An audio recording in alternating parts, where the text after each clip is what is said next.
After de Broglie principle and Heisenberg oscillatory principle, ये तो confirm हो गया कि बोर के अकॉर्डिंग जो इलेक्ट्रॉन का फिक्स्ड पाथ था न्यूक्लियस के अराउंड सर्कुलर पाथ पे इलेक्ट्रॉन रिवॉल्व करता है, जिसको ऑर्बिट और सेल बोलते हैं, वो कॉन्सेप्ट सही नहीं है।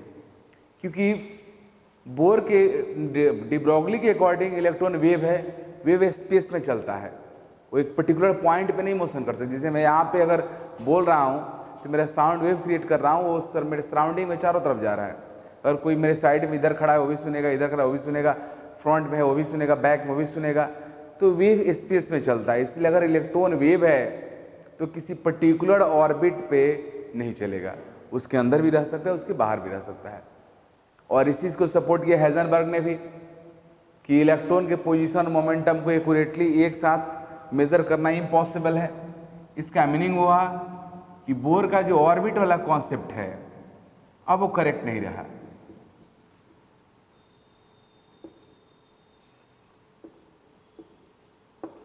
इलेक्ट्रॉन न्यूक्लियस के सराउंडिंग में पर्टिकुलर पाथ पे रिवॉल्व नहीं कर सकता है।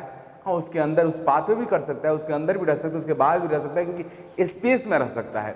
तो अब ये दोनों प्रिंसिपल के आने के बाद अब हम लोग क्वांटम मैकेनिकल मॉडल की तरफ आगे बढ़ रहे हैं।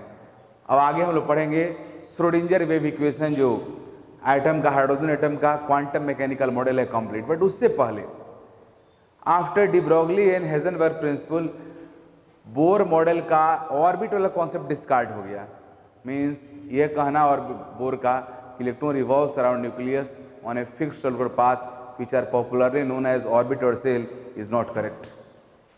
Electron can stay inside orbit and outside the orbit, means electron can revolve around nucleus in 3-dimensional space। Nucleus को सराउंडिंग में जो 3-dimensional स्पेस है उसमें इलेक्ट्रॉन कहीं भी रह सकता है। अब ये दो रूल से, ये दो जो लॉज है, इससे हम लोग को पता चला। अब इस दोनों कॉन्सेप्ट के आने के बाद ऑर्बिट के अंदर ऑर्बिटल कॉन्सेप्ट आ गया, सेल के अंदर सबसेल कॉन्सेप्ट आ गया। जो बोर ने बता रखा है कि सेल नंबर 1 2 3 4, इसे सेल नंबर 1 n = 1 है, तो सेल 1 इसको बोलेंगे, ऑर्बिट 1 बोलेंगे बोर के अकॉर्डिंग। इस सेल के अंदर सबसेल का कॉन्सेप्ट आ गया, क्योंकि अब इस लाइन के अंदर भी इलेक्ट्रॉन रह सकता है, इसलिए अब उसके अंदर वाले सेक्शन को भी हम लोग स्टडी करेंगे। तो सेल के अंदर वाले सेक्शन को कि इलेक्ट्रॉन किस तरह से प्रेजेंट है, कैसे प्रेजेंट है, तो सेल के अंदर, इसलिए उसको सबसेल बोलेंगे। तब मैं बताने जा रहा हूँ आपको सबसेल क्या होता है, ऑर्बिटल क्या होता है। लेकिन उससे पहले ये क्लियरली मैं आपको बताऊंगा कि after de Broglie principle and Heisenberg uncertainty principle, orbit concept of Bohr theory was completely discarded। means electron can revolve around nucleus in 3-dimensional space, not only a particular orbit or cell। एक particular path पे revolve नहीं करता है, उसके अंदर भी रह सकता है, बाहर भी रह सकता है। इसलिए ऑर्बिट का कॉन्सेप्ट खत्म हो गया। अब नया टर्म आ गया ऑर्बिटल, जो मैं आपसे डिस्कस करूंगा। But bore theory completely discard नहीं हुआ। मैं आगे आपको दिखाऊंगा भी कि डी ब्रॉगली स्टेटमेंट एक तरह से बोर थ्योरी का सपोर्ट भी करता है, उसके साथ एग्रीमेंट में भी है, क्योंकि बोर का दो मेन एस्पेक्ट था। बोर का एटॉमिक मॉडल का 2 मेन पॉइंट था, जो पूरे एटॉमिक मॉडल को चेंज किया और एक न्यू चीज दिया। First thing, orbit, concept of orbit और shell. Means electron revolves around nucleus on fixed circular path which angular momentum is equal to integral multiple of h/2 pi which are called cells or orbit। and second is each cells or orbits are associated with a fixed amount of energy, so they are called energy levels। means all atoms have discrete energy levels। means hydrogen atom has discrete energy levels। means सबके पास discrete अलग अलग energy levels होता है। this concept is still correct। De Broglie Heisenberg principle के बाद क्या अभी भी, मीन्स सारे एटॉमिक मॉडल जो मैं पढ़ा दूंगा तब भी ये कॉन्सेप्ट आज भी करेक्ट है कि न्यूक्लियस के सराउंडिंग में अलग अलग एनर्जी लेवल्स होता है, और उस एनर्जी लेवल्स का एग्जिस्टेंस है, स्टिल करेक्ट है। तो बोर थ्योरी का 1 पार्ट ऑर्बिट वाला कॉन्सेप्ट तो डिस्कार्ड हो गया कि इलेक्ट्रॉन ओनली सर्कुलर पाथ पे रिवॉल्व करता है, वो करेक्ट नहीं है। सर्कुलर पाथ के अंदर भी रह सकता है, बाहर भी इलेक्ट्रॉन रह सकता है। मीन्स इलेक्ट्रॉन न्यूक्लियस के सराउंडिंग में 3 डायमेंशनल स्पेस में रहता है, 3 डायमेंशनल स्पेस में रिवॉल्व करता है। दूसरी बात की जो उनका एनर्जी लेवल्स का कॉन्सेप्ट था वो स्टिल करेक्ट है, means atoms have discrete energy levels around nucleus, ये थ्योरी स्टिल करेक्ट है। तो अब हम लोग पढ़ने जा रहे हैं सबसेल और ऑर्बिटल क्या होता है। सबसे पहले सबसेल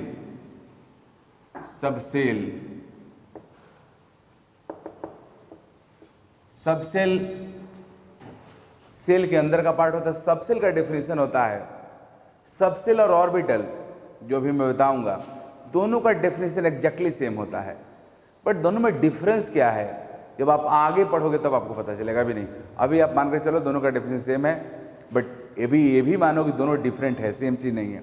सबसेल का डेफिनेशन होता है it is 3 dimensional space around nucleus where probability of finding the electron is maximum.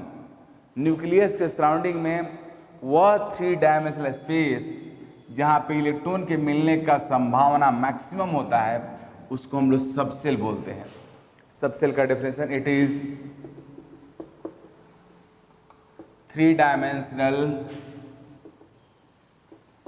Space around nucleus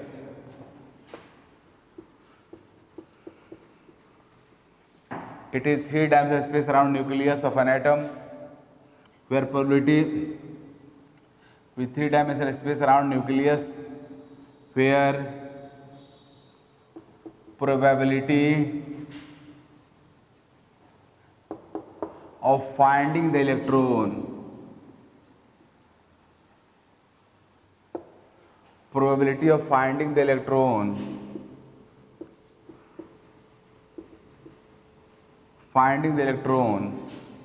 is maximum. Probability of finding electron is maximum means subshell nucleus surrounding में वह 3 dimensional space है जहां पे electron के मिलने का संभावना maximum होता है। अब ऑर्बिटल का डेफिनेशन क्या होगा? ऑर्बिटल और ऑर्बिटल इसका भी डेफिनेशन एग्जैक्टली यही है, बट दोनों में डिफरेंस क्या है I will discuss in detail in later. आप खुद ब खुद आपको समझ में आ जाएगा दोनों में डिफरेंस क्या है, लेकिन अभी डेफिनेशन एक ही है। ऑर्बिटल का डेफिनेशन भी सेम यही होगा, it is 3 dimensional space around nucleus where probability of finding the electron is maximum. अब टाइप ऑफ सबसेल कितने टाइप का होगा उसको देखने हम लोग जा रहे हैं।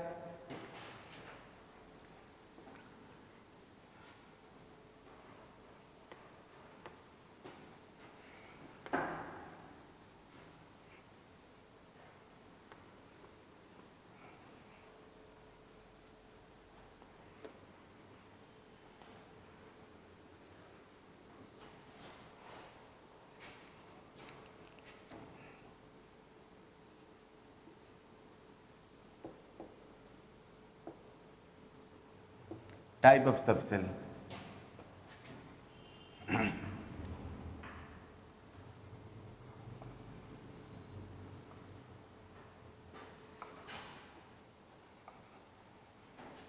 पहला ए सबसेल,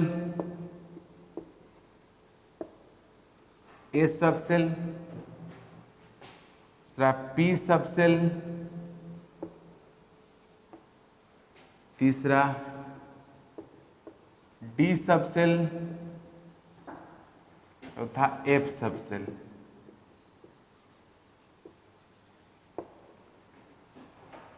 देखो जी ये 4 टाइप का सबसेल है, हालांकि आगे मैं बताऊंगा कि आगे इससे आगे भी सबसेल हो सकता है, बट अभी हम लोग के पास जितने भी दुनिया में एटम्स हैं उसके अंदर जो इलेक्ट्रॉन्स है वो इसी सबसेल्स में रहता है। न्यूक्लियस के सराउंडिंग में जो 3 डायमेंशनल स्पेस है, जिस यहाँ पर न्यूक्लियस है इसके सराउंडिंग में जो 3 डायमेंशनल स्पेस है उसमें कहीं भी इलेक्ट्रॉन रह सकता है। तो उस 3 डायमेंशनल स्पेस को जहाँ पर इलेक्ट्रॉन के मिलने का मैक्सिमम प्रोबेबिलिटी होता है, that 3 dimensional space, that region is called orbital और ऑर्बिटल। अब मैं 1 बाय 1 करके आपको बता रहा हूँ ए सबसेल क्या है, पी सबसेल क्या है, डी सबसेल क्या है, एफ सबसेल क्या है, इसको देखते हैं।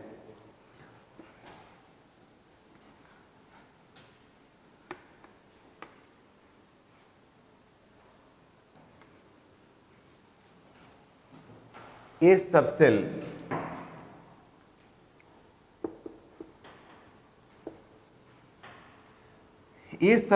स्फेरिकल होता है, मीन्स न्यूक्लियस के सराउंडिंग में इलेक्ट्रॉन के मिलने का डॉट डॉट जो आप देख रहे हो, ए प्रोबेबिलिटी ऑफ इलेक्ट्रॉन, मीन्स यहाँ पे इलेक्ट्रॉन के मिलने का संभावना है, यहाँ पे इलेक्ट्रॉन मिल सकता है। न्यूक्लियस सराउंडिंग में इलेक्ट्रॉन के मिलने का संभावना अगर स्फेरिकल रहता है इस शेप में, तो इस प्रोबेबिलिटी को हम बोलते हैं कि एस सबसेल है। अब एस वर्ड लेटर कहाँ से आया? तो इसका दो, एक कहा जाता है कि एस आया शार्प से, दूसरा है स्फेरिकल से। क्योंकि इसका शेप स्फेरिकल होता है तो स्फेरिकल से इस लेटर आ गया, इसलिए एस सबसेल बोलते हैं। न्यूक्लियस के सराउंडिंग में इलेक्ट्रॉन तो चारों तरफ रह सकता है, बट न्यूक्लियस सराउंडिंग में स्फेरिकल शेप में, चारों तरफ स्फेरिकल के शेप में जो इलेक्ट्रॉन के मिलने का संभावना रहता है, उस प्रोबेबिलिटी को, उस रीजन को हम लोग एस सबसेल बोलते हैं। देखो जी, एक्चुअल में न्यूक्लियस सराउंडिंग में इलेक्ट्रॉन्स है, न्यूक्लियस है, इलेक्ट्रॉन्स है, these two particles are present in atom, nothing else, nucleus, electrons. Nucleus के अंदर न्यूट्रॉन प्रोटॉन है और बाहर उसके इलेक्ट्रॉन है। इस पूरे सेटअप को हम एटम बोलते हैं। न्यूक्लियस बहुत स्मॉल रीजन में कन्फाइंड रहता है, 10⁻⁻15 उसका रेडियस होता है, और एटम का रेडियस 10⁻⁻10 मीटर होता है। तो उसके बाद वाले पार्ट में इलेक्ट्रॉन घूमते रहता है हर जगह। अब उस रीजन को उसको स्टडी करने के लिए हम लोग, अपने बेनिफिट के लिए, इजी करने के लिए, हम लोग उस रीजन को, जिस रीजन में इलेक्ट्रॉन घूमते रहता है न्यूक्लियस के बाद, उस रीजन को अपने हिसाब से अलग अलग सबसेल में डिवाइड कर रखा है, एस पी डी एफ, जिससे हमारा स्टडी आसान हो। अब न्यूक्लियस सराउंडिंग में इलेक्ट्रॉन के मिलने का प्रोबेबिलिटी अगर स्फेरिकल शेप में है तो उसको हम लोग एस सबसेल बोलते हैं। एस सबसेल के एस लेटर कहा जाता है, स्फेरिकल वर्ड से आया एस, या शार्प से भी आया, क्योंकि जब स्पेक्ट्रोस्कोपी एक फील्ड है जिससे हम लोग एटॉमिक सबएटॉमिक पार्टिकल की स्टडी करते हैं, उसका स्पेक्ट्रम बना करके, तो स्पेक्ट्रोमीटर से स्पेक्ट्रोस्कोपी में जब हम लोगों ने एटम का स्टडी किया, उसका पिक्चर देखा, तो देखा गया कि न्यूक्लियस के सराउंडिंग में इलेक्ट्रॉन जो उसका प्रेजेंस जो दिख रहा है, वो पूरा डार्क जैसा दिख रहा है, एकदम पूरा शार्प दिखता है कि उस रीजन में इलेक्ट्रॉन है, कुछ है जो वहाँ रिवॉल्व कर रहा है, एकदम शार्प पिक्चर उसका आया। इसलिए शार्प पिक्चर आने की वजह से इस सबसेल को हम लोग एस बोलते हैं। शार्प वर्ड से एस लिया गया, दोनों में से कुछ भी बोल सकते हो। अब पी सबसेल, पी सबसेल का shape, P subshell dumbbell shape में रहता है, न्यूक्लियस है,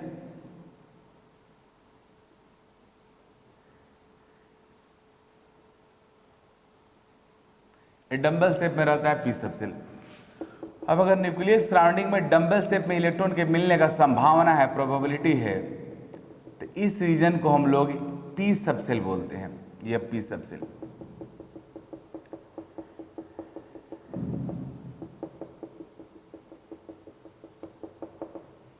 पी सबसेल, पी सबसेल का पी है प्रिंसिपल से।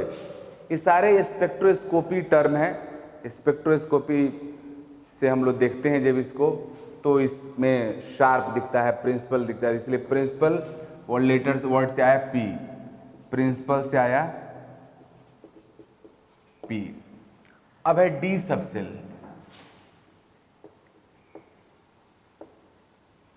डी सबसेल, डी सबसेल में डबल डंबल होता है, न्यूक्लियस,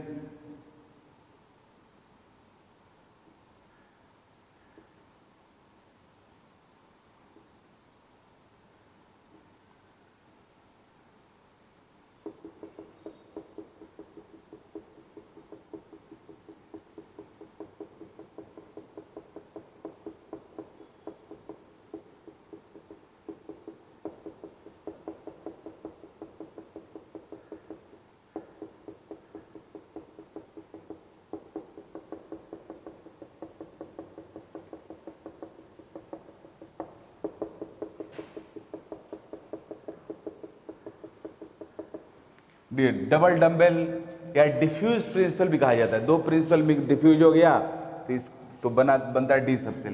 तो डिफ्यूज्ड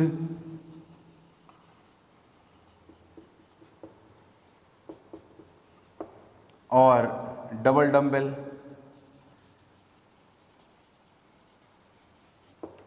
से डी आया। अब F subshell, F subshell 3 dimensional होता है, इसलिए इसको 2 डायमेंशनल बोर्ड पर ड्रॉ करना बहुत मुश्किल है एफ सबसेल में को। लेकिन ये एफ सबसेल का जो वर्ड एफ आया, ये फंडामेंटल से आया और फाइन से आया। कितने लोग फंडामेंटली बोलता है?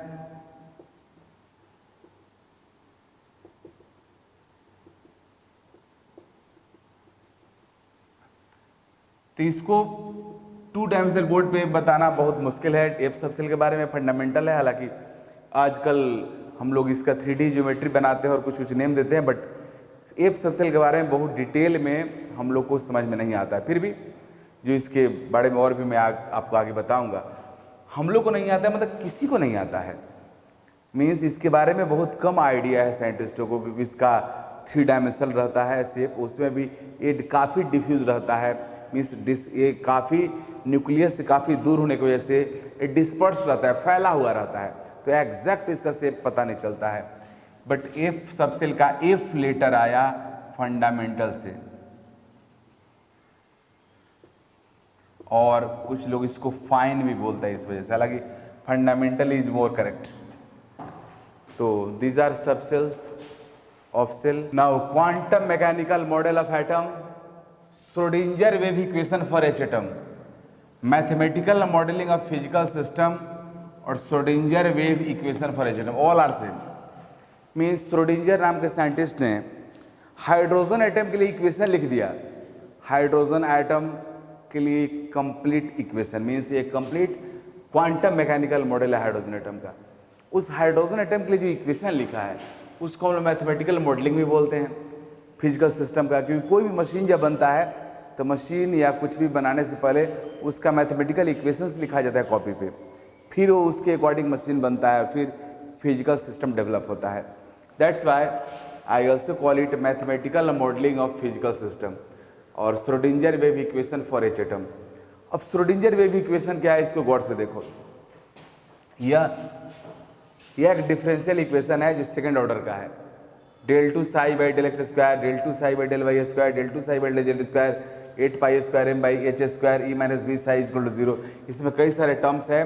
यह इक्वेशन हाइड्रोजन एटम को रिप्रेजेंट करता है। मैं जितने भी इसमें सिंबल का इस्तेमाल हुआ है सबको मैं 1 बाय 1 करके आपको बता रहा हूँ कौन क्या है। गौर से देखो, देखो जी, यहाँ पे सबसे पहले साई, इसको हम लोग PSI लिखते हैं बट साई पढ़ते हैं, प्रोनाउंसिएशन इसका साई होता है। साई क्या है? सबसे पहले साई है वेव फंक्शन, ये है आपका वेव फंक्शन, साई है वेव फंक्शन, वेव फंक्शन। अब वेव फंक्शन क्या होता है? वेव फंक्शन अब मैं आपको बताना चाहूँगा। तो वेव फंक्शन को वैसे जो नॉर्मल आप वेव पढ़ते हो, आगे वेव पढ़ोगे फिजिक्स में, तो आप बताया जाएगा एम्पलीट्यूड, हर वेव का एम्पलीट्यूड होता है। मैं भी आपको बताया हूँ कैरेक्टरिस्टिक्स ऑफ वेव में।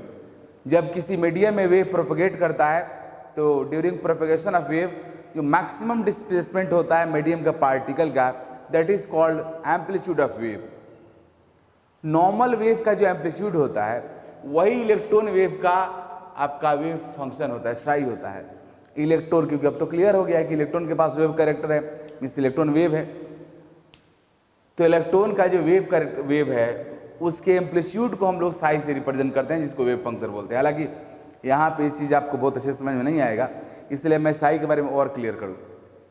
साई का मतलब वेव फंक्शन का कोई फिजिकल सिग्निफिकेंस नहीं है, but it has mathematical significance. Sai has mathematical significance. It represents coordinate of an electron around nucleus. Nucleus के अराउंड में इलेक्ट्रॉन कहाँ कहाँ है उसके कोऑर्डिनेट को रिप्रेजेंट करता है कौन? साई। तो क्लियर हो गया। कोऑर्डिनेट का मीनिंग क्या हो? कोऑर्डिनेट की हेल्प से ही आप स्पेस में किसी पार्टिकल को आप लोकेट करते हो। अगर कोऑर्डिनेट को रिप्रेजेंट करता है वेव फंक्शन, इसका मीनिंग हुआ कि इलेक्ट्रॉन्स के प्रोबेबिलिटी को रिप्रेजेंट करता है wave function. Means nucleus surrounding में इलेक्ट्रॉन कहाँ कहाँ पे उसको रिप्रेजेंट करता है वेव फंक्शन। हाँ, एक और बात, कोऑर्डिनेट ऑफ एनी पार्टिकल में भी नेगेटिव और positive, because coordinate depends upon frame of reference which is chosen by observer जिस फ्रेम को चूज करता है, जिसके रिस्पेक्ट मेजर करता है, उसके अकॉर्डिंग होता है।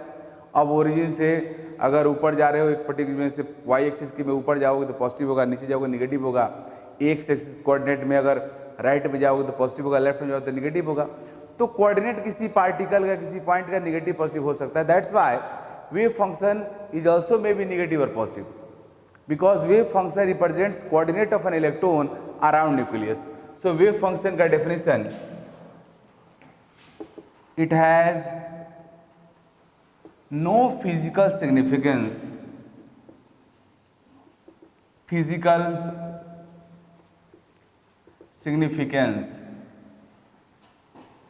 but it has mathematical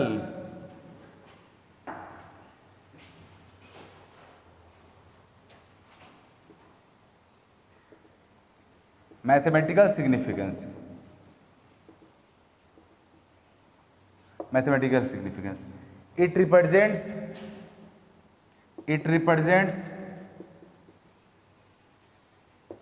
coordinate of an electron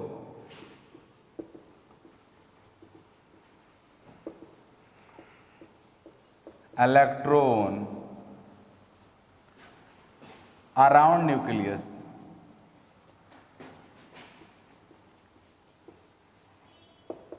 in three-dimensional space.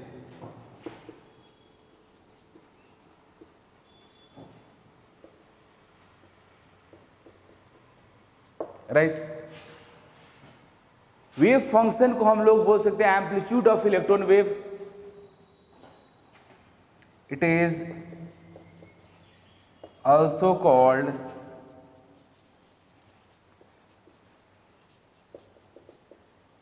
amplitude of electron wave. Wave function means nucleus के सराउंडिंग में जो इलेक्ट्रॉन के फैलने की प्रोबेबिलिटी है उसको एक तरह से रिप्रेजेंट कर रहा है। तो हम लोग वेव फंक्शन को ही बोल सकते हैं कि वेव फंक्शन ऑर्बिटल को भी रिप्रेजेंट करता है। ऑर्बिटल का डेफिनेशन क्या है जी? ऑर्बिटल का डेफिनेशन है it is three-dimensional space around nucleus where probability of finding the electron is maximum. Nucleus के सराउंडिंग में वह थ्री डायमेंशनल स्पेस जहाँ पे इलेक्ट्रॉन के मिलने का संभावना मैक्सिमम हो, दैट इज कॉल्ड ऑर्बिटल। और वेव फंक्शन भी क्या करता है? न्यूक्लियस के सराउंडिंग में जो थ्री डायमेंशनल स्पेस है उसमें इलेक्ट्रॉन के कोऑर्डिनेट को रिप्रेजेंट करता है। मीन्स और वेव फंक्शन भी इलेक्ट्रॉन के प्रोबेबिलिटी के बारे में बताता है कि इलेक्ट्रॉन कहाँ कहाँ रह सकता है या कहाँ कहाँ पे है। So in the case of mono electron system, अगर एटम के पास एक ही इलेक्ट्रॉन है तो उस केस में वेव फंक्शन ऑर्बिटल को भी रिप्रेजेंट करता है।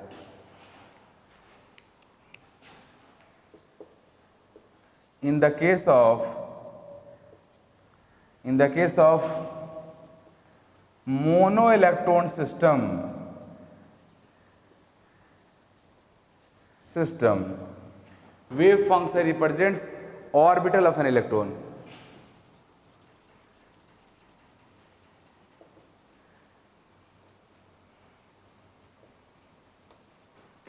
Orbital of an electron. Orbital of an electron. अब मैं इसमें साइक तो मैं बता दिया है, डेल क्या है, सारी चीज़ें मैं आपको वन बाय वन करके बता रहा हूँ। अब इसको मिटा रहा हूँ, फिर हम लोग आगे देखें। Del two psi by del x square, del two psi by del y square plus del two psi by del z square plus 8 pi square m by h square E minus v psi is equal to 0। This is Schrodinger wave equation for hydrogen atom. Hydrogen atom के पास 1 electron रहता है, electron के पास electron wave character है। तो जो wave का equation है उसी इक्वेशन के अकॉर्डिंग श्रोडिंगर ने इक्वेशन लाया।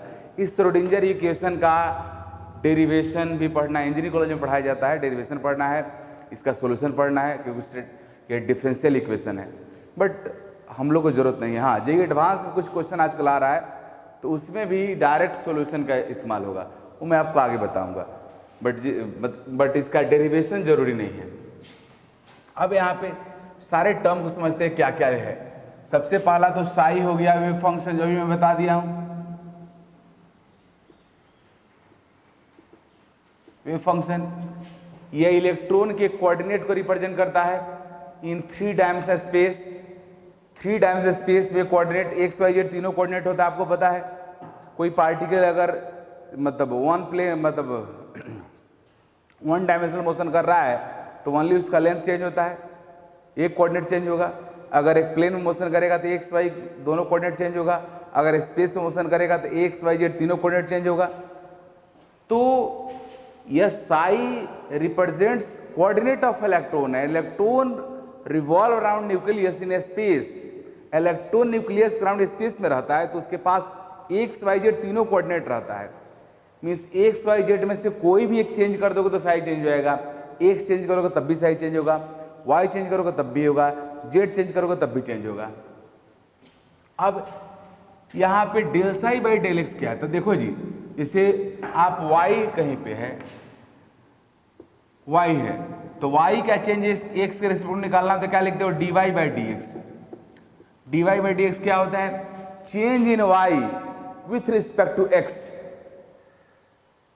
लेकिन अगर तुम्हारे जो y है वो x के साथ अगर z पे भी डिपेंड करता है तो x के रिस्पेक्ट टू जो चेंज निकालोगे वो इसका पार्शियल चेंज होगा। तो उस केस में इसको लिखना पड़ता है del y by del x. Del है, डेल स्मॉल डेल्टा, तो इसको बोलते हैं del y by del x. इसका मीनिंग हुआ partial change in y with respect to x. क्यों partial change, because y depends upon both x and z. X पे भी डिपेंड करता है और जेड पे भी करता है। तो जब एक्स के रिस्पेक्ट में चेंज निकालोगे तो पार्शियल चेंज हुआ वाई का, जब जेड के रिस्पेक्ट निकालोगे तब भी पार्शियल चेंज हुआ। एक्स और जेड दोनों के रिस्पेक्ट में एक साथ निकालोगे तब चेंज होगा कंप्लीट। तो इस तरह से यहां पर हम लोग इसको बोलते हैं। अब सेम यहां भी होगा। अब del psi by del x ये हुआ partial change, partial change in psi with respect to x.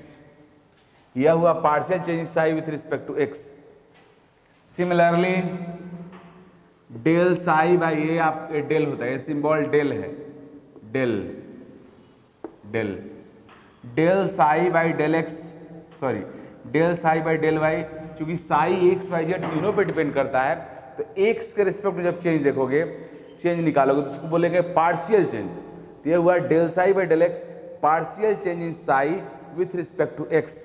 Similarly del psi by del y क्या हुआ, partial change in psi with respect to y. Del psi by del z क्या होगा, partial change in psi with respect to z. अब अगला point, अब del psi by del x को फिर अगर एक्स के रिस्पेक्ट में डिफरेंशिएट करोगे, जैसे यहां पे आप पढ़ते हो y का डिफरेंशिएशन एक्स के रिस्पेक्ट में, तो you write dy by d x, this is what change in y with respect to x। But अगर dy बाई डी एक्स में अगर चेंज देखोगे x के रिस्पेक्ट में, means d by d x, dy by d x, this is change in dy by d x with respect to x। यह है dy by d x में change, x change करने से dy by d x में change हो रहा है, उसको ये मेजर कर रहा है। तो इसको डबल डिफरेंशिएशन हो जाता है। इसको ऐसे लिखते हैं d2y by d x square, ऐसे पढ़ते हुए याद रखना, d2y नीचे को पढ़ते हैं डी एक्स स्क्वायर। तो यहां क्या होगा जी, del two psi by del x square is what, ये हुआ del by del x into del psi by del x. Mean से क्या हुआ, change in del psi by del x with respect to x, partial change.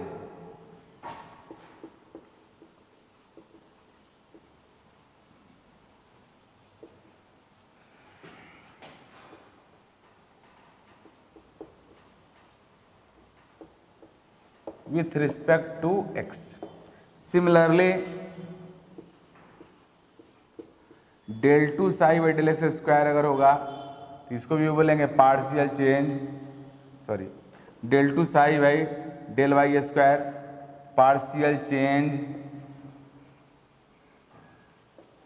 In del psi by del y with respect to y। फिर इसी तरह से del two psi by del z square होगा partial change in del psi by del z with respect to z। अब ये तो partial change वाली बात हो गई।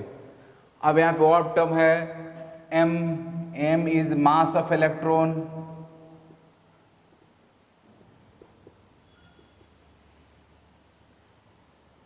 E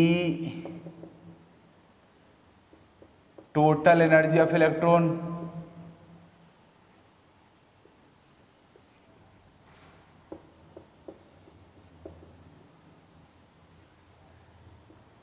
V potential energy of an electron, H Planck constant. Schrodinger wave equation को हम लोग एक दूसरे फॉर्म में भी रिप्रेजेंट कर सकते हैं, लाप्लासियन ऑपरेटर। इसको हम बोलते हैं Laplacian operator.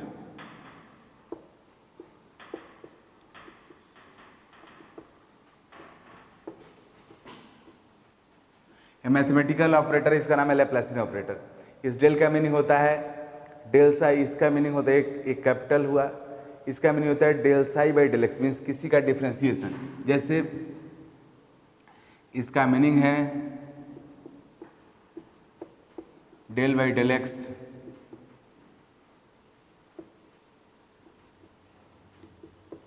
Del by del z, इसका मीनिंग यह है।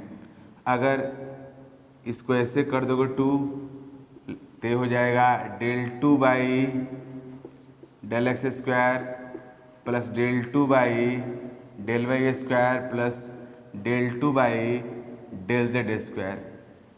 तो हम लोग इस फॉर्म में भी इसको लिख सकते हैं श्रोडिंगर वेव इक्वेशन को ऐसे। अब डेल टू साई का मतलब हुआ, अगर ये लिखे इसका मीनिंग यह हुआ, ये सब complete, del two psi by del x square plus del two psi by del y square plus del two psi by del z square. इस सबके बदले में डायरेक्ट लिख सकते हो, क्योंकि del two means a del two a, Laplacian operator का power two का मीनिंग हुआ सब ए फॉर्म आ गया, तो इसमें साई लगा दोगे तो फिर इससे में ही हो जाएगा। तो श्रोडिंगर वेव इक्वेशन अगर लैप्लासियन ऑपरेटर के फॉर्म में लिखना चाहते हो तो ऐसे होगा, two psi plus 8 pi square m by h square E minus b psi is equal to 0 हो गया। आप ऐसे लिख सकते हो डायरेक्टली। तो श्रोडिंगर वेव इक्वेशन के दूसरा फॉर्म ये भी हुआ। अब मैं आपको बताने जा रहा हूँ श्रोडिंगर वेव का डेरिवेशन सोल्यूशन, तो आपको मैंने बताऊंगा क्योंकि उसकी ज़रूरत नहीं है, बट उसके बारे में कुछ फैक्ट्स बहुत ज़रूरी है जो आपके एग्जाम्स में आता है, वो मैं बताने जा रहा हूँ। Some facts about Schrodinger wave equation.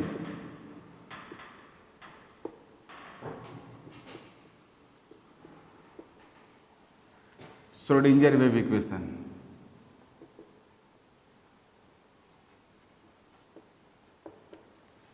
देखो जी, श्रोडिंगर वेव इक्वेशन में पहला पॉइंट है कि साई जो आपका होता है, Sai single valued continuous function होता है। Sai is single valued continuous function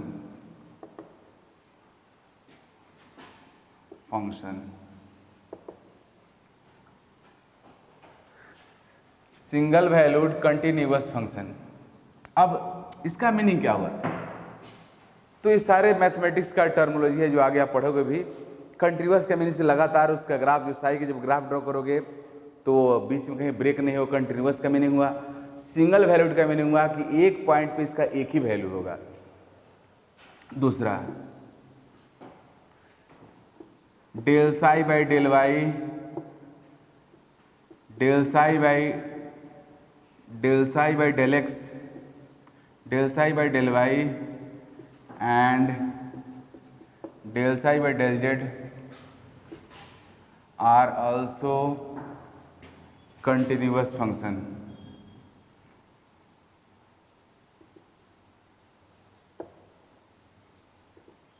continuous function.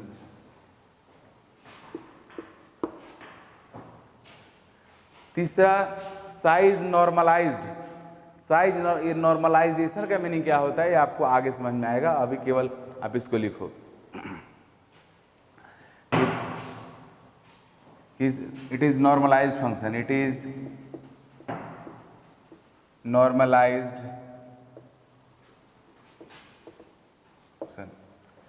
अगला पॉइंट यह है कि श्रोडिंगर वेव इक्वेशन को सॉल्व किया गया। यह सेकेंड डिग्री का आपका डिफरेंशियल इक्वेशन है जिसको सॉल्व किया जा सकता है। इसको सॉल्व करने के बाद जो ई का वैल्यू है, ई क्या हुआ, टोटल एनर्जी ऑफ इलेक्ट्रॉन, जो बोर ऑर्बिट में मींस बोर एटॉमिक मॉडल में हम लोगों ने डिराइव कर रखा है expression, E is equal to -13.6 electron volt z square by n square, वही ये है। जब श्रोडिंगर वेव की सॉल्यूशन से जब ई को कैलकुलेट किया गया तो ई का वैल्यू बोर एटॉमिक मॉडल से जो ई आया उससे मैच कर गया। इससे ही ये प्रूफ हुआ कि श्रोडिंगर वेव इक्वेशन भी बोर के एनर्जी लेवल कॉन्सेप्ट को क्या करता है जी, उसको एक्सेप्ट करता है। इस वजह से still bore atomic model is relevant. आज भी बोर एटॉमिक मॉडल इंपॉर्टेंट बहुत है, वो ऐसा नहीं है रदरफोर्ड मॉडल जैसे डिस्कार्ड हो गया। बोर एटॉमिक मॉडल का कुछ पार्ट स्टिल करेक्ट है क्योंकि उसका एनर्जी लेवल और डिस्क्रीट एनर्जी लेवल का कॉन्सेप्ट करेक्ट है। तो इसको सॉल्यूशन के बाद जो ई का वैल्यू आया, जो एक्सेप्टेबल वैल्यू है, उस सारे ई के वैल्यू जो सॉल्यूशन से आया उसको हम लोगों ने हाइड्रोजन एटम के जो एनर्जी लेवल्स है जो बोर मॉडल से आया था उससे मैच कराए एक्सपेरिमेंटली। जो ई का वैल्यू मैच कर गया, all acceptable value of E for hydrogen atom are called eigen values. Eigen values,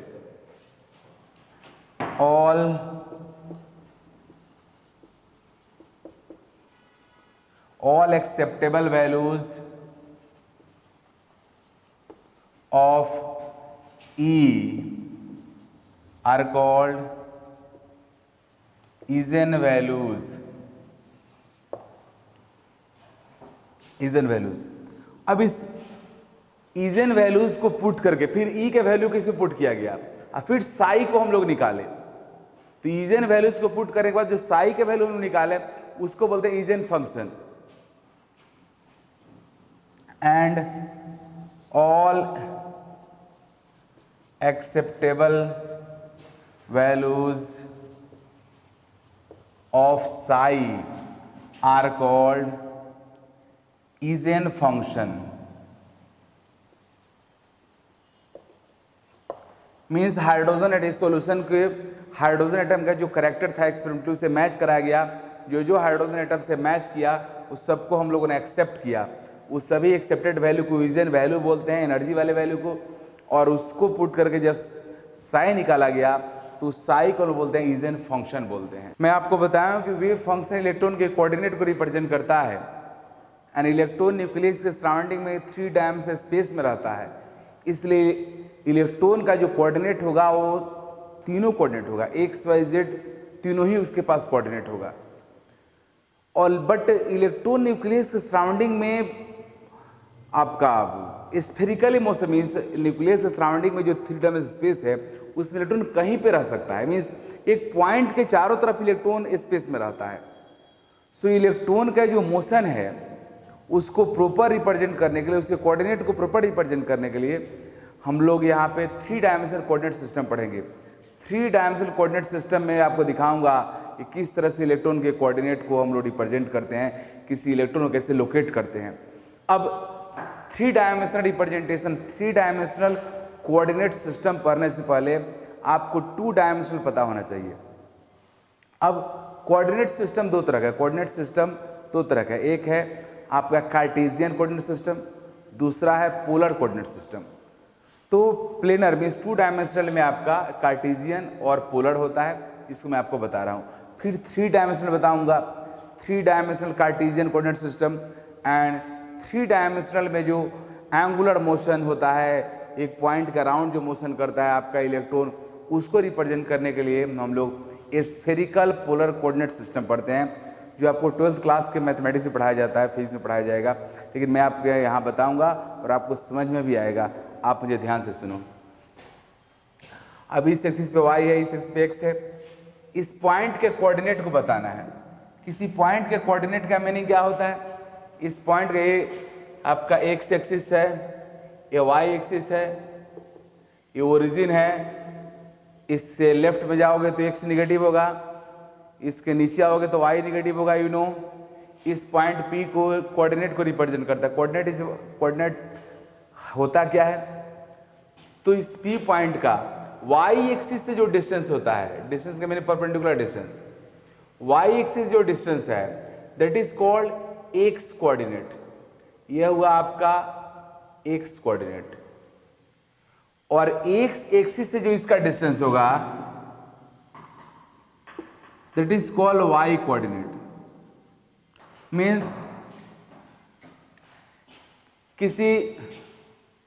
किसी पॉइंट पे, ओरिजिन से किसी पॉइंट पे पहुंचने में जिस एक्सिस के लॉन्ग जितना डिस्टेंस आप ट्रेवल करते हो वही उस एक्सिस के लॉन्ग कोऑर्डिनेट होता है। जैसे मान लो इस P पॉइंट पे हमको पहुंचना है, ओरिजिन से आप यहाँ आओगे तो यहाँ से यहाँ तक डिस्टेंस क्या होगा? x के इक्वल हुआ। फिर इसको O A P, और A से फिर P पे जाओगे तो आप y डिस्टेंस ट्रेवल करोगे, ये कितना होगा? इसके इक्वल होगा। तो आप इस ओरिजिन से इस पॉइंट पे पहुंचने में x एक्सिस के लॉन्ग आपने x डिस्टेंस ट्रेवल किया, y एक्सिस के लॉन्ग आपने y डिस्टेंस ट्रेवल किया। That's why coordinate of this point is xy। Coordinate xy हो गया। मींस किसी 2 डायमेंशनल प्लेन में किसी पॉइंट का कोऑर्डिनेट का मतलब होता है y एक्सिस से जो डिस्टेंस होगा वो x कोऑर्डिनेट होता है, जो x एक्सिस से डिस्टेंस होता है वो y कोऑर्डिनेट होता है। या उलट के बोलो, ओरिजिन से उस पॉइंट तक पहुंचने में x एक्सिस के लॉन्ग जितना डिस्टेंस ट्रेवल करोगे that will be x coordinate, y axis के लॉन्ग जितना डिस्टेंस ट्रेवल करोगे that will be y coordinate. तो यह हुआ आपका xy कोऑर्डिनेट। अब 2 डायमेंशनल प्लेन में ही अगर कोई पार्टिकल सर्कुलर मोशन कर रहा है, एक पॉइंट के अबाउट घूम रहा है, तो उसके मोशन को रिप्रेजेंट करने के लिए हम लोग पोलर कोऑर्डिनेट सिस्टम पढ़ते हैं। Polar coordinate system, polar coordinate system. Polar coordinate system में ओरिजिन है इस पॉइंट। पोलर कोऑर्डिनेट सिस्टम में किसी पॉइंट के कोऑर्डिनेट को हम लोग r और थीटा से रिप्रेजेंट करते हैं। r is distance from origin, इस P पॉइंट से जो डिस्टेंस है, P मींस ओरिजिन से इस P पॉइंट का जो डिस्टेंस है वो r है। और ये OP वेक्टर जो हुआ, ओरिजिन को P से मिलाओ जो OP वेक्टर बना, ये OP वेक्टर जो x एक्सिस से एंगल फॉर्म करता है दैट इज कॉल्ड थीटा। यह पोलर कोऑर्डिनेट सिस्टम हुआ। पोलर कोऑर्डिनेट सिस्टम में किसी पॉइंट का कोऑर्डिनेट उसका ओरिजिन से डिस्टेंस होता है, और फिर उसका ओरिजिन से जो वेक्टर बनता है मींस OP लाइन, ओरिजिन से कनेक्टिंग जो लाइन होता है वो लाइन x एक्सिस से जो एंगल फॉर्म करता है दैट विल बी, अब वो एंगल रहता है। अब ये पॉइंट अगर सर्कुलर मोशन करेगा, मान लो यहाँ से आया तो ओरिजिन से डिस्टेंस सेम रहेगा, बट क्या बदलता जाएगा जी? थीटा बदलता जाएगा। तो एंगुलर मोशन, सर्कुलर मोशन, इसको रिप्रेजेंट करने के लिए, क्योंकि एंगुलर मोशन सर्कुलर मोशन के ड्यूरिंग पार्टिकल कई बार सेंटर से डिस्टेंस कांस्टेंट रहता है। क्या चेंज होता है जी? एंगल। सो उस मोशन को कार्टेशियन कोऑर्डिनेट सिस्टम बेटर ढंग से रिप्रेजेंट नहीं कर सकता है, पोलर कोऑर्डिनेट कर सकता है। तो इस तरह से हम रिप्रेजेंट करते हैं। बट अब relation between Cartesian coordinate system and polar coordinate system, तो क्या होगा? तो चलिए रिलेशन के लिए अब यहां से परपेंडिकुलर डाल देते हैं। यहां जो परपेंडिकुलर डालोगे वो क्या होगा जी? x एक्सिस से इसका डिस्टेंस होगा, तो ये वाई कोऑर्डिनेट होगा। अब यहां से परपेंडिकुलर डाल दो, ये क्या होगा जी, वाई एक्सिस से पॉइंट का डिस्टेंस हुआ तो एक्स कोऑर्डिनेट हो गया, वो अप्लाई कर दो यहां पे, ट्रायंगल लो, this by this means O A square plus A P square is equal to क्या हो जाएगा, O P square from triangle. और इसको आप, ये ओपी है तो इसको लिख सकते हो, ओ ए को क्या लिख सकते हो, आप वेक्टर पढ़े हो, ये अगर ओपी तुम्हारा आर है तो इसको लिख सकते हो आर कॉस थीटा, इसको क्या लिख सकते हो आर साइन थीटा। तो इस तरह से आप आर उसके टर्म्स में भी आप ला सकते हो। तो इसको अगर ओ ए को लिखना है तो आप लिख सकते हो O A is equal to r cos theta,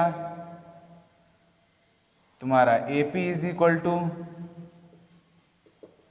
are sine theta, लिख सकते हो ना जी, क्योंकि cos sine theta is equal to क्या होता है, sine theta is equal to hypotenuse by perpendicular by hypotenuse, तो परपेंडिकुलर यह होगा, हाइपोटेनस आर होगा, cos theta is equal to क्या होगा, बेस बाई हाइपोटेनस, तो बेस तुम्हारा ओ ए होगा और ये तुम्हारा आर होगा, तो ओ ए तुम्हारा हो जाएगा r cos theta, A P हो जाएगा आर साइन थीटा। अब O A square plus A P square is equal to क्या हो जाएगा जी, ओ पी स्क्वायर, तो ये तुम्हारा ओ ए हो गया r square cos square theta, ये हो गया r square sine square theta, और ये हुआ तुम्हारा आर स्क्वायर, ओपी का डिस्टेंस आर है, आर मीन्स आप यहाँ पे इस चीज को प्रूफ कर रहे हैं,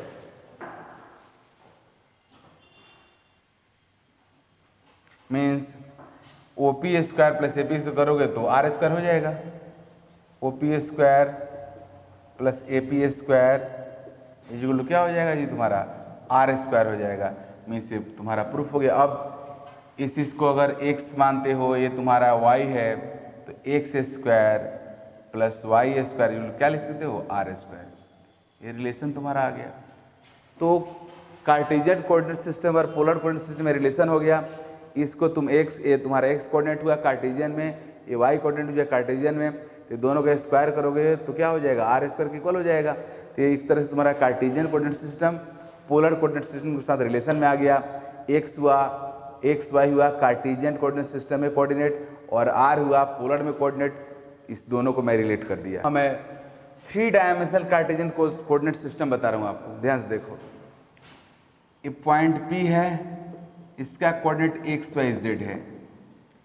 इसका मीनिंग यह हुआ कि ओरिजिन से P पॉइंट तक पहुंचने में आपको x डिस्टेंस ट्रेवल करना होगा x एक्सिस के लॉन्ग, y ट्रेवल करना होगा y के लॉन्ग, z ट्रेवल करना होगा z के लॉन्ग। गौर से देखो, सबसे पहले मैं इस ओरिजिन को मिला दिया,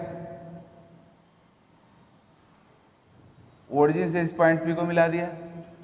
अब इस पॉइंट P का ये एक्स वाई प्लेन है, ये तुम्हारा एक एक्सिस वाई एक्सिस, ये एक्स वाई प्लेन है, ये एक्स वाई प्लेन है, एक्स वाई प्लेन। अब आप एक्स वाई प्लेन में इस पॉइंट को मीन्स यहां से प्रोजेक्शन डालो एक्स वाई प्लेन में, मीन्स इसको वर्टिकली धीरे धीरे नीचे ले जाओ,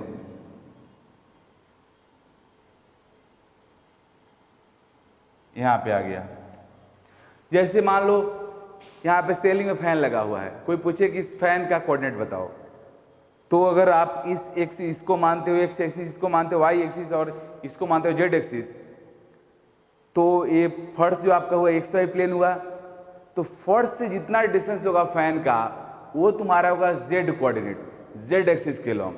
तो वही काम हो, तो पता कैसे करेंगे हम लोग, तो उस फैन को धीरे धीरे नीचे लाओ, जहाँ पे फर्श में टच करेगा वो उसका पॉइंट ऑफ प्रोजेक्शन हुआ, वही काम मैं यहाँ पे किया। इस P को यहाँ पे लाया P डैश, अब इसको ओरिजिन से मिला दो,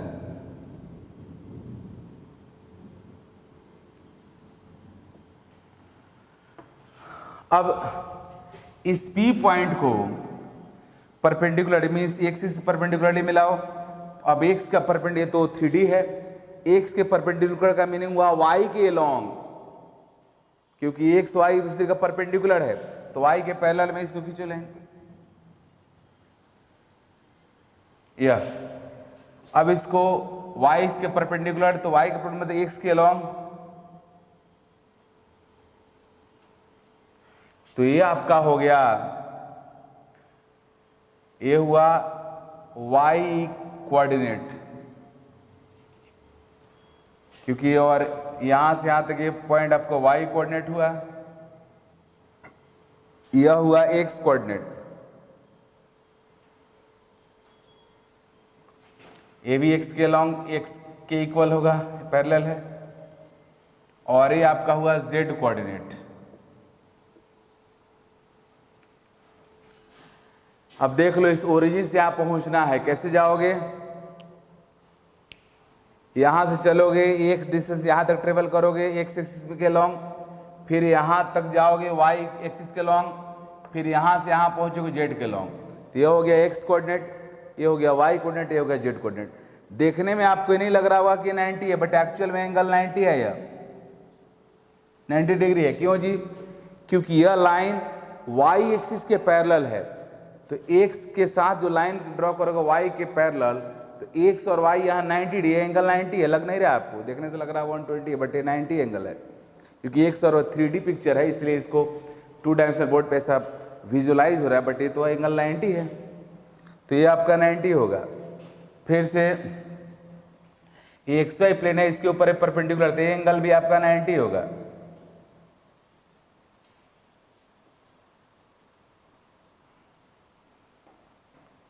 मीन्स ये एंगल भी 90 होगा। तो इस तरह से एक्स वाई जेड कोऑर्डिनेट हुआ कार्टेशियन कोऑर्डिनेट सिस्टम में। अब मुझे आपको बताना है स्फेरिकल पोलर कोऑर्डिनेट सिस्टम में। तो गौर से देखो, मैं स्फेरिकल पोलर कोऑर्डिनेट सिस्टम इसी में आपको बता दे रहा हूं, आप ध्यान से देखिए इसको। अब स्फेरिकल पोलर कोऑर्डिनेट सिस्टम क्या होता है? Spherical polar coordinate system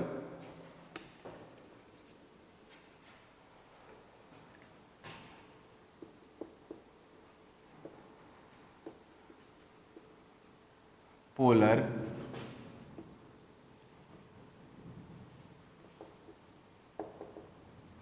spherical polar coordinate system में किसी पॉइंट के कोऑर्डिनेट को, मीन्स यहाँ पे पी पॉइंट को अगर स्फेरिकल पोलर कोऑर्डिनेट में रिप्रेजेंट करोगे तो होगा आर थीटा फाई। इसका कोऑर्डिनेट होता है आर थीटा फाई, जहां पे आर होता है ओरिजिन से इस पी पॉइंट को मिलाने वाला जो ओपी वेक्टर है, उस ओपी वेक्टर का जेड एक्सिस के साथ ओपी वेक्टर का जो लेंथ होता है वो आर होता है। मीन्स ए आर हुआ, यहां से लेकर यहां तक ये आपका आर हुआ। मैं दूसरे कलर से लिख रहा हूं, ये आपका आर हुआ यहां से यहां तक।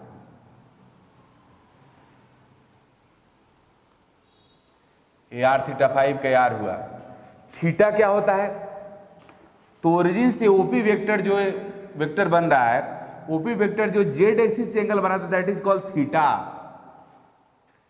फाई क्या होता है जी?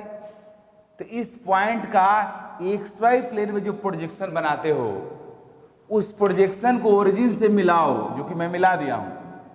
यह प्रोजेक्शन का जो पोजीशन वेक्टर होगा इस ओपी डैश, यह जो एक्स एक्सिस का एंगल बनाता है वो फाई कहलाता है।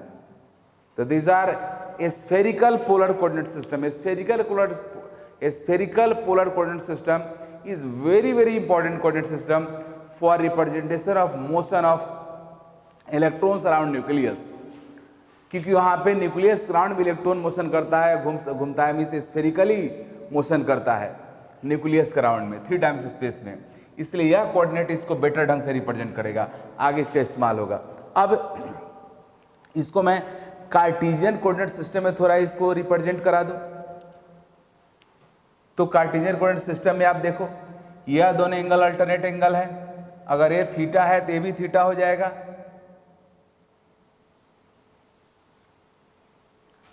अब आप ट्रेंग अप्लाई कर दो इस पे फॉर्मूला, ट्रायंगल का ये 90 है, ये 90 कैसे समझते हो ना, क्योंकि एक्स वाई प्लेन है यह, एक्स वाई प्लेन के परपेंडिकुलर तुम्हारा जेड एक्सिस होता है 90 एंगल रहता है। अब from triangle P O P dash tan theta is equal to 90 है तो सामने वाला हाइपोटेनस हुआ, और ये तुम्हारा क्या होगा जी, यह तुम्हारा बेस हो जाएगा, ये परपेंडिकुलर हो जाएगा। तो हम लोग यहां पे लेंगे, हमें बेस निकालना है, जेड का वैल्यू निकालना है तो cos थीटा लेंगे। cos theta is equal to base by hypotenuse, तो बेस यह हुआ, z by hypotenuse is r, तो जेड इज इक्वल टू हो गया r cos theta, mind it. अब जेड तो निकल गया, थीटा के टर्म से means spherical polar coordinate system है। अब हमें एक्स वाई का निकालना है, तो देखो जी ध्यान से, अब ये फाई, अब डायरेक्ट वेक्टर जहां आप पढ़े हो समझ रहे हो, ये ओपी डैश वेक्टर है, यह एक्स एक्सिस से फाई एंगल बना रहा है, तो एक्स के अलॉन्ग इसका कंपोनेंट कितना हो जाएगा cos फाई, तो इस ये तुम्हारा ओपी डैश हो गया।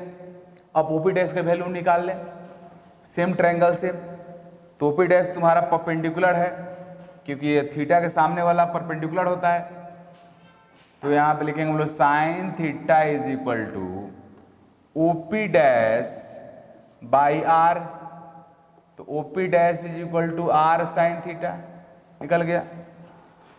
अब एक्स मीन्स इसका जो एक्स के लॉन्ग कंपोनेंट होगा, एक्स का वैल्यू होगा OP dash cos phi, y के लॉन्ग जो कंपोनेंट होगा वो तुम्हारा हो जाएगा, पहले इसको लिख लें, तो x is equal to OP dash का वैल्यू कितना है जी, r sine theta cos phi.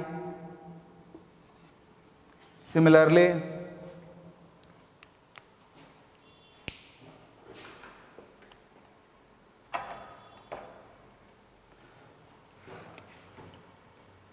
यह OP dash vector x axis से बना रहा है फाई एंगल, तो कॉस फाई हो गया, तो वाई के लॉन्ग की साइन फाई हो जाएगा, तो y is equal to OP dash sine phi,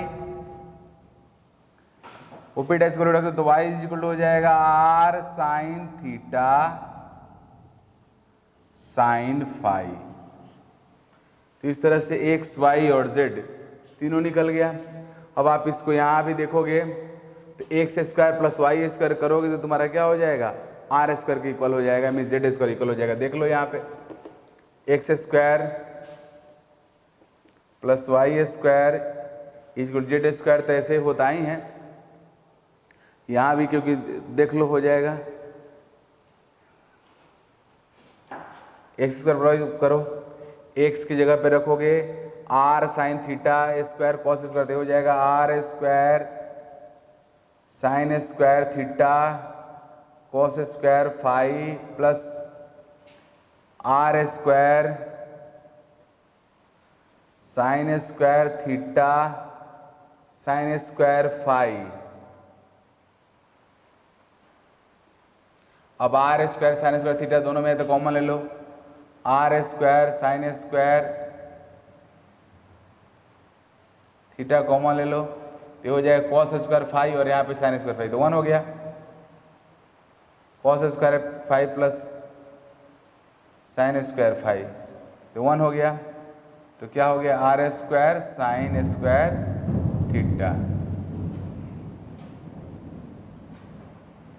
अब ये हुआ x square plus y square हुआ r square sine square theta, तो अब आप करो x square plus y square plus z square, देखो क्या हो जा रहा है, तो x square plus y square हो गया r square sine square theta, और ये तुम्हारा जेड है आर कॉस थीटा, तो हो जाएगा r square cos square theta, फिर यहाँ से आर कॉमन ले लो, तो क्या हो sine square theta plus cos theta 1 हो जाएगा, means x square plus y square plus z square equal to क्या हो गया आर स्क्वायर। यही रिलेशन तुम्हारा आ गया।